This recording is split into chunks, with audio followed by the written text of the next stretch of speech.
मैं आपको 3 case study बताता हूँ लाइव, जो मैंने देखी है कि जहाँ इंडस्ट्री और एजुकेशन एक साथ मिले और जादू हुआ। सबसे पहला एग्जांपल आपको मैं बताता हूँ। मैं केस स्टडी कर रहा था टीसीएस की। टीसीएस ने जब काम उठाया कि भाई हम तो फॉरेन भेजेंगे, तो वो जो चीज चाहिए थी एम्प्लॉय में, वैसे एम्प्लॉय इंडिया में अवेलेबल ही नहीं, क्या करें। तो टीसीएस के जो सीनियर एम्प्लॉय थे, जो उस समय के इनके फाउंडर थे फकीर चंद कोहली जी, उन्होंने यार आईआईटी कानपुर से बात की कि यार तुम एक काम करो ना, तुम बच्चों को ये चीज तो सिखाओ। आईआईटी कानपुर बोला यार हमको क्या पता। बोले ठीक है, तुम तो प्रोग्राम, मैं बताता हूँ क्या प्रोग्राम बनाना है। तो टीसीएस ने आईआईटी कानपुर को बताया कि मुझे क्या क्या प्रोग्राम चाहिए। वो प्रोग्राम बता देगा, आईआईटी कानपुर बनाता रहा, क्या पढ़ाना है, कैसे पढ़ाना है, पूरा उसने बताया। और आईआईटी कानपुर में जो बच्चे पढ़े, मतलब पूरा बैच का बैच टीसीएस उठा के ले जा रहा है कि आईआईटी कानपुर में आपकी बार 40 बच्चों का बैच है, ये पढ़ा, उठाओ सीधा अमेरिका प्लीज। तो जितने भी भारत, अपन कहते हैं ना कि यूएस में इंजीनियर्स बाहर हैं, वो सब पहली खेप जो भेजी हुई है वो टीसीएस की भेजी हुई है। और टीसीएस ने आईआईटी कानपुर से टाई अप करके अपना बता के फिर भेजी हुई है। सेकंड चीज, इंडिया का सबसे प्रीमियम इंस्टीट्यूट, अच्छा आईआईटी कानपुर इंडिया का प्रीमियम इंस्टीट्यूट। बिल्कुल। दूसरा IIM अहमदाबाद फाउंड किया HUL ने। हिंदुस्तान लीवर ने कहा कि यार हमें एफएमसीजी प्रोडक्ट को मार्केट करना है, यार लोग ही नहीं मिलते ढंग के। बोले कोई नहीं, इंस्टीट्यूट बनाते हैं, अपने लिए काम करेंगे। IIM अहमदाबाद बनाया, उसके सिलेबस में मार्केटिंग, ब्रांडिंग, वो सारी चीजें जो HUL को चाहिए थी वो बताई कि भाई ये पढ़ाओ तुम।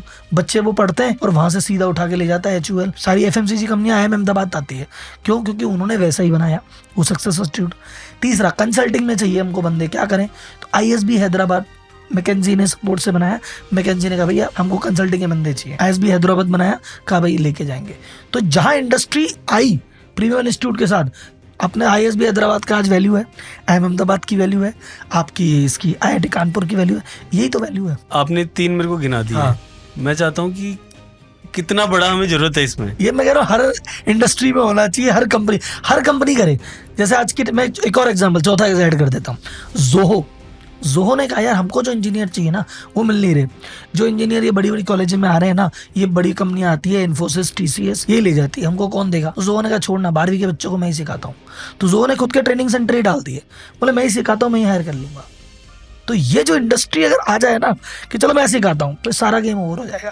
तो ये इंडस्ट्री थोड़ा आगे नहीं बढ़ा रही, और थोड़ा गवर्नमेंट सब्सिडी में, इधर में उधर में सब तरह की मदद कर रही है, ये कोर फंडामेंटल पे काम नहीं कर रही है भाई। और इस पर एक जो मैं रीज़न देख पा रहा हूँ, आपकी बातों से भी मैंने ये आइडिया लगाया थोड़ा भी, ये जो एंट्रेंस एग्जाम का सिस्टम है ना, और ये जो कोचिंग्स चल रही हैं, ये सबसे बड़ा बैरियर है। क्योंकि आप बच्चे को कंपटीशन की तरफ ज़्यादा धकेल रहे हो रादर देन बच्चे को रिक्वायरमेंट बेस्ड टीचिंग्स के बजाय। और आप जो ये थ्योरेटिकल टीचिंग और प्रेशर बना रहे हो ना, ये बहुत गलत है। आपको रिसर्च बेस्ड एजुकेशन पे जाना चाहिए कि भाई ठीक है, इंडिया के अंदर 500 सब्जेक्ट हैं, आप कोई से पढ़ लो जो आपकी इच्छा हो।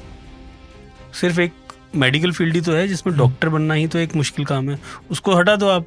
उसके अलावा तो सारे पढ़ने दो ना बच्चों को, जो सब्जेक्ट वो चाहे उसको पढ़ने दो। यूनिवर्सिटी में जितने सब्जेक्ट चल रहे हैं उसमें से कोई सा भी सिलेक्ट करने दो। तो वो चीज़ें नहीं हो पा रही है।